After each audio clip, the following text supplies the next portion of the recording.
What's the deal? What's the deal? What's the deal? It's your boy Ulis Hendo, and we back. Man, we got another Larry Bird special, bro, over here, man. You know what I'm saying? We got Larry Bird, most savage in the moments from my guy, Nonstop Sports. I heard Larry Bird was a big trash talker. Big trash talker. So let's see what's going on. Called legend was his brilliance as a basketball player, and the other part were his legendary and vicious trash-talking skills. Bird was a killer on the court. He had a foul mouth, and he wasn't afraid of anybody. This explosive combination gave birth to some of the most ruthless trash-talking stories in NBA history. So here are the 10 best Larry Bird savage moments. 1988 three-point shooting contest. The three-point shot in the NBA was first introduced in the 1979 NBA season, Larry's rookie year. 7 years later, at the 1986 All-Star Weekend in Dallas, the NBA brought the first official three-point shooting contest to the scene. Larry won it, and repeated next year at the All-Star Game in Seattle. In 1988, he was going for a three-peat in Chicago. Before the start of the contest, Bird entered the locker room, did not speak a word to the other competitors, and just took a good look at them. He finally said, "I'm just looking which one of you is going to come in second." The room was filled with silence. Yeah, I heard that from a lot of NBA players. NBA players said, like, which one of y'all finishing second tonight? And he went out and just dusted their ass. Because they all knew what kind of a shooter Bird was. Of course, Larry would go on to win again, proving that he's the best shooter in the world. He won without taking off his tracksuit, famously raising his hand while the contest clinching That's disrespectful, bro. 3 was still in the air. Response to Craig Hodges. Craig Hodges was one of the best shooters in the 80s, and he competed in the three-point shooting contest with Larry each time Bird was participating. Larry won 3 times, and Craig finished second twice. When Hodges finally took home the title of the best three-point shooter at the All-Star Weekend in 1989, reporters Talking too much, huh? Larry Bird had to cook his ass. asked him if the main reason for his victory was Bird's injury and non-participation. Craig said, "Larry knows where he can find me." And Bird replied, "I know where, at the end of the Chicago Bulls bench, the left-handed game." Ooh. Bird was in the prime. Craig said, "Larry knows where he can find me." And Bird replied, "I know where, at the end of the Chicago Bulls bench, the left-handed game." Larry Bird was in the prime of his basketball brilliance in the 85-86 season when he led the Celtics to the title. They lost only one game at home throughout the season and the playoffs, setting an NBA record with 50-1. The Portland Trail Blazers were the only team to defeat the Celtics at home in December, so they were a good bet to win in front of their crowd in February. Before the game, Bird surprised his teammates and journalists by saying that he would shoot all his shots with his left hand, except long jumpers. This was the last game of a long road trip. Larry would always find new. How do you just up and decide, okay, yeah, you know what? This is an important game. I'm going to just shoot everything on my left hand.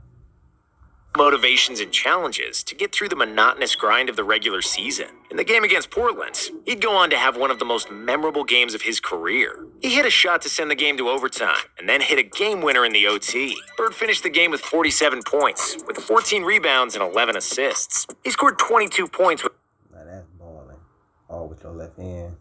His left hand shot to send the game to overtime, and then hit a game winner in the OT. Bird finished the game with 47 points, with 14 rebounds and 11 assists. He scored 22 points with his left hand out of sheer boredom and fun, which tells you how insanely good and confident this guy was. White guy's guardian. Larry is not white. Larry is clear, said Bill Murray in Space Jam, while explaining Bird's ethnicity to Michael Jordan. Larry Bird had skills for days. He was thinking the game 3 moves in advance, and his jump shot was money. He was nimble at 6'9", but he wasn't by any means an athletic player. Bird suffered from WMCJ syndrome, which stands for white men can't jump, and he was aware of it. On one occasion, he called basketball a black man's game due to the natural ability and athleticism of African American players. Because of that, he hated when the opposing teams would defend him with another white guy. Bird said that it was disrespectful to his greatness because he was dropping 30 and 40. You feel what I'm saying? That's how you know he is savage. On the most athletic players in the league. So if you put an unathletic white guy on him, that's barbecue chicken right there. In the trainer's lab. Zevo. You heard him? Barbecue chicken. People friendly. Bug deadly. making healthy taste this good. Science did that. The highest scoring game in Larry Bird's career came in the 1986 season, in a game against Dominique Wilkins in the Atlanta Hawks.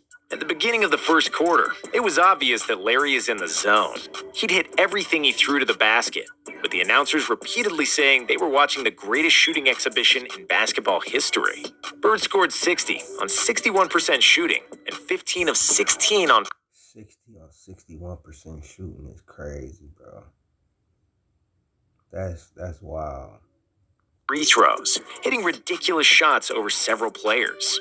During the game, he suddenly said, "in the trainer's lap," to Hawks players, which meant he would try to make a three from the corner near the opposing bench. He got the ball, made the shot, and one Hawks player who tried to guard him tripped over and fell exactly into the trainer's lap, just like Bird predicted. The Hawks bench was so amazed that they were laughing and high-fiving each other, totally perplexed by Bird's brilliance. After that, they were fined by their... That's how you know that you got to be great. He got the opposing team laughing. He told these niggas what exactly was going to happen. It happened, and these niggas laughing and giggling. I would have been like, you got me fucked up, bro. I would have told my team out the frame, bro. That's some crazy shit. Larry Bird is savage, bro. Coach Mike Fratello for cheering on the opposing player, tormenting Dennis Rodman. Dennis Rodman was one of the best defenders in NBA history, with quick feet, long arms, and a motor that never shut down. He was a pest, an annoying pest who never stopped guarding, provoking, and getting into everybody's face. And he used to be a nightmare for scorers around the NBA. However, when he was just starting out, he needed to get some schooling from Bird. After Larry scored 4 consecutive shots over Rodman, he opened his mean mouth and started destroying Rodman. Bird started yelling at Rodman's coach, Chuck Daly. "Who's guarding me, Chuck? Is anyone guarding me? You better get someone on me or I'm gonna go for 60. Even though Rodman was almost superglued to him in an effort to deny him the ball, Bird was at his sarcastic best. "I'm open. Hurry up before they notice nobody is guarding me. Merry effing Christmas." 1990. Larry Bird loved to play against the Indiana Pacers, where he was always greeted as a king. It was where the hick from French Lick grew up, made his first basketball steps, and took French Lick. That boy Larry Bird. Indiana State University to the 1979 NCAA Finals. And the game Boston played against the Pacers played on December 26, 1990, will forever be etched in memory of the Pacers shooting guard, Chuck Rifleman Person. Before the game, Person said to the reporters, "Rifleman is in the building. I'm going bird hunting today." At the tip-off, Bird replied to Person that he has a No, you didn't.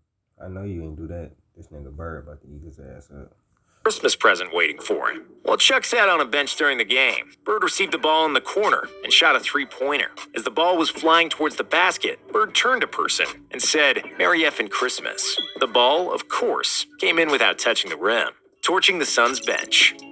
The best teams in the NBA often coast through the regular season and can lose their edge and focus when playing against mediocre opponents. In one game against the Phoenix... That's the worst team of all time. The Charlotte Bobcats. Them niggas went like 7-59 or something, bro. They had like an awful year, bro. Like, I think it was a shortened year because of the lockout or something, but straight trash. Suns, the Celtics lost a double-digit lead and were trailing by 2 in the final seconds. The Celtics had the possession, and they could tie the game and go to overtime, or win it with a 3. Larry knew his Celtics shouldn't be losing a game to the Suns, and he wanted to play no overtime. So he went to the Suns bench and told all the players and coaches what was about to happen. "Yeah, I'm going to bust a 3 on you guys and just go home. I'm tired of this." Unsurprisingly, he lived up to his word. As the ball was still in the air, he turned towards the Phoenix bench and yelled, "Told you so," as the ball was going through the net, calling his shot against Xavier McDaniel. That's a killer right there, bro. This nigga say, "You know what, bro? I don't feel like going to overtime. Hey, yo, about to hit this 3 over here, and we out. We out." Larry Bird did it first. Xavier McDaniel was one of the most notorious NBA players in the 80s. And on the courts, he liked to get physical, like Olivia Newton-John. When he was playing for the Sonics and the Knicks, nobody was really messing with X-Man. However, Bird was not afraid of a scuffle, and there are multiple stories of Larry participating in bar fights during his NBA career. In a crowded Supersonics arena, Boston and Seattle played a close game tied just 10 seconds before the end.